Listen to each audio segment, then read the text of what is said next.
Miss হবে না আপনার পছন্দের টিভি শো। দেখুন জি5 অ্যাপে একদম ফ্রি। বর্ষাটা এইটুকু ছিল, সেই বর্ষারও বিয়ে হয়ে গেল।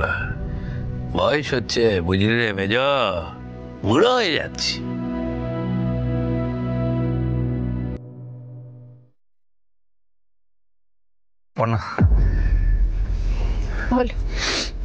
বলছি সবই তো মিটে গেল, এবার বলো এই অসাধ্যটা সাধন করলে কি করে তুমি? ও আবার কি করেছে? তুমি তো কিছুই জানো না। এই যে বাড়ি বয়ে এলো, সেটা হচ্ছে ওই বিচুটি বুদ্ধির জন্য। তোমার বেয়ান ওই সাদা বক, আর তোর দাপট তার কেমন ভেজানো মুড়ির মতো মিয়ে গেল, দেখেছা? হ্যাঁ পর্ণা, তুই কাল গেছিলিসটা কোথায় বলতো? আমি যখনই কোনো বিপদে পড়েছি একজনের কাছেই তো গেছি, সুনিতা ম্যাডাম। আসলে রুচি, কালকে যখন তুই আমাকে বলছিলি যে বিদেশে মেয়েরা কি করে, বিদেশে কি কি হয়, তখনই হঠাৎ করে আমার মাথায় এলো যে অর্ণবের তো মেক্সিকোতে যাওয়ার কথা। আর তখনই আমি সুনিতা ম্যাডামের কাছে দৌড়ে গেলাম।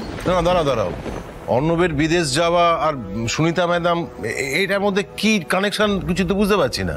বাবা, মেক্সিকোতে যেতে হলে অর্ণবকে ডেফিনেটলি ভিসার জন্য অ্যাপ্লাই করতে হবে, তার জন্য ভেরিফিকেশন করতে হয়। আর এই ভেরিফিকেশনের জন্য অনেকগুলো প্রসিডিওর রয়েছে। আমি সুনিতা ম্যাডামকে জানতে বলেছিলাম যে আমাদের জামাইয়ের ভিসার পুলিশ ভেরিফিকেশনটা হয়েছে কিনা। উনি আমাকে জেনে বললেন যে না, এখনো নাকি সেটা বাকি রয়েছে। আর তারপরেই হ্যাঁ স্যার, অর্ণব সরকার কোম্পানি থেকে সাইটে পাঠাচ্ছে মেক্সিকোয়। হ্যাঁ মেক্সিকোয়। স্যার প্লিজ একটু দেখে দিন। Thank you so much sir. Madam উনি কি বললেন? আপনার লাকটা কিন্তু সত্যিই ভালো ম্যাডাম। লাকটা ভালো মানে আমি ঠিক বুঝতে পারছি না, আসলে ভীষণ টেনশন হচ্ছে। বুঝতেই তো পারছেন বাড়ির যে অবস্থা। টেনশন করবেন না ম্যাডাম, অর্ণবের বাড়ি হচ্ছে ভবানীপুরে। আর ভবানীপুর থানার ওসি সুবিমল নাগ আমার স্যার ছিলেন। ওনাকে আমি সবটা বলে দিয়েছি, উনি দায়িত্ব নিয়ে নিয়েছেন। আপনার কোনো চিন্তা নেই। মানে কাজটা হয়ে যাবে তো? ডেফিনেটলি হয়ে যাবে। উনি কাল নিজে যাবেন অর্ণবের বাড়ি ভিসার ভেরিফিকেশনের জন্য।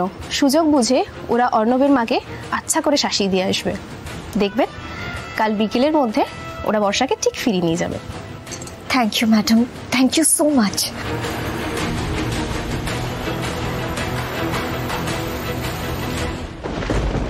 সত্যি আমি বুদ্ধি বটে এই মেয়ের।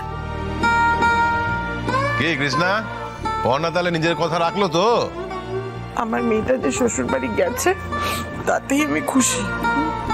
সিরিয়াসলি পর্ণা, যত দিন যাচ্ছে তোর বুদ্ধি কিন্তু তত খুলছে। থ্যাংক ইউ পর্ণা, তুমি না থাকলে আজ আমার বোনটার যে কি হতো। কিচ্ছু হতো না সৃজন, ভালো মানুষদের সঙ্গে সবসময় ভালোই হয়।